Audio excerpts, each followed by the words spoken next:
Roma was looking to close the gap on top place Juventus, and they thought they had the lead inside half an hour. Maicon's shot was parried by Edric Berisha, but Gervinho's follow-up was ruled offside. Gervinho, se vediamo la linea del campo, il piede di Gervinho è leggermente avanti. Lazio has struggled for consistency this season, but they did threaten on the counter-attack. Uruguayan midfielder Alvaro Gonzalez did well to create space, but he couldn't keep his long-range shot down. Termina sul fondo, pericolosa la Lazio con Gonzalez. At the other end, Francesco Totti was showing that age hasn't diminished his goal-scoring ambition. Pallone che sfiora l'incrocio dei pali e finisce fuori. In a tight defensive contest, Gervinho squeezed into space and looked to squeeze his shot between keeper and near post. Della Roma. And the last chance also fell to Roma. Bosnian Mirolam Pjanic threatened to claim the winner. Berisha relieved to see the shot bristle the side netting. That stalemate opened the door for Juventus to increase its lead at the top and the chasing pack to close the gap on the race for a Champions League spot. Following two consecutive defeats, Napoli knew nothing less than a win would suffice as they welcomed AC Milan to the San Paolo. But Rossoneri had not lost a game since the arrival of new coach Clarence Seedorf, and it seemed the rejuvenation would continue under the ex-Milan midfielder when against the run-of-play loan signing Adel Taarabt put the visitors in front on his debut for the club after just 7 minutes. Il gol del Milan al 7° minuto con il marocchino. 3 minutes later, Rafa Benitez's men were back on level terms when an impressive strike from Gorkan Inla took a deflection and looped over Christian Abbiati. Lui il sinistro lo lascia partire e c'è la rete con leggera deviazione. The hosts continued their assault and Milan were clearly struggling to cope, with Gonzalo Higuain just inches away from putting the home side in front. But it was only a matter of time before the former Real Madrid man did just that, heading home an inviting cross 11 minutes into the second half. E c'è la rete del Napoli, il gol del vantaggio azzurro all'11° minuto. The Argentina striker was a constant threat and should have scored again.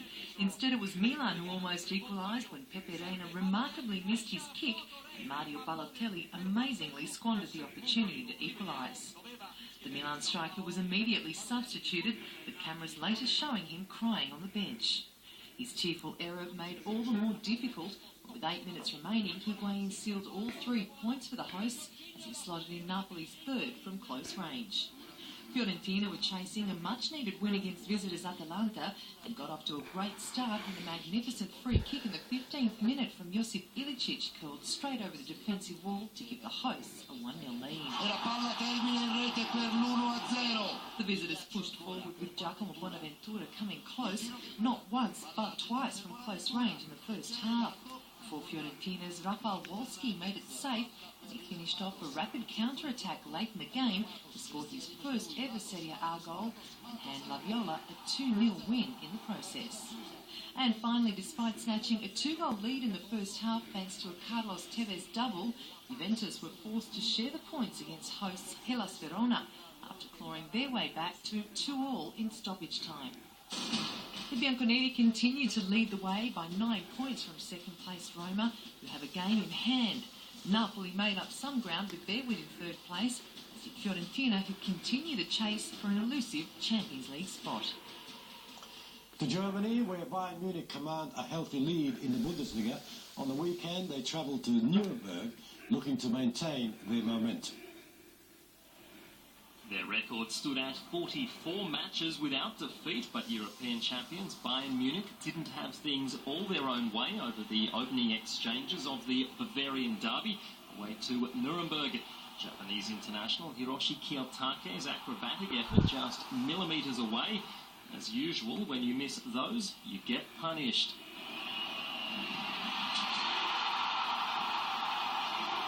David Alaba's cross met sharply by Mario Mandzukic, who got goal side of his defender, and 1-0 it was after just 18 minutes. Kiyotake had another chance that was too high before a player who doesn't get many scored Bayern's second. Mandzukic unselfishly crossing for Philipp Lahm, who grabbed his first Bundesliga goal since 2010. Bayern 2-0 winners and now undefeated in 29 consecutive league matches away from home. Back in August, Dortmund defeated Werder Bremen 1-0 in a match where they could have had half a dozen. In investment payday delayed dividend here as the side from northern Germany was put to the sword by Jurgen Klopp's men. Robert Lewandowski, without a goal in 5 matches, started the procession in the 26th minute before the dancing feet of Henrik Mkhitaryan doubled the lead just shy of the break. Ball marking from a corner allowed Manuel Friedrich to stab home a third early in the second half before Marco Reus and Mkhitaryan combined for a fourth. Lewandowski then grabbed his second 5 minutes from time. Not even a late strike to 18-year-old debutant Ludovic Obraniak could temper the celebrations as Dortmund swept to a 5-1 win.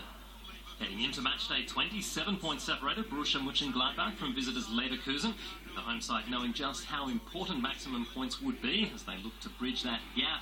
And they made a lively start with both Patrick Herrmann and Max Kruse having good early sights of goal.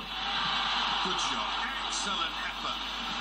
Stefan Kiesling and Son Heung-min replied in kind, but the sides went to the break scoreless. Chance!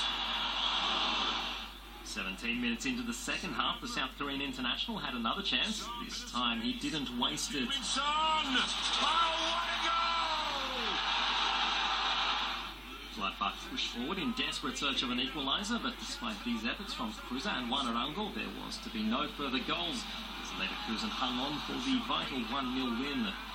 That ensured Sami Hyypiä's side would hold on to second spot, but they remain a whopping 13 points adrift of leaders Bayern.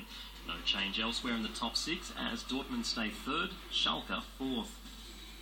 Time for our final break, and then we'll be back to review the weekend's action in La Liga.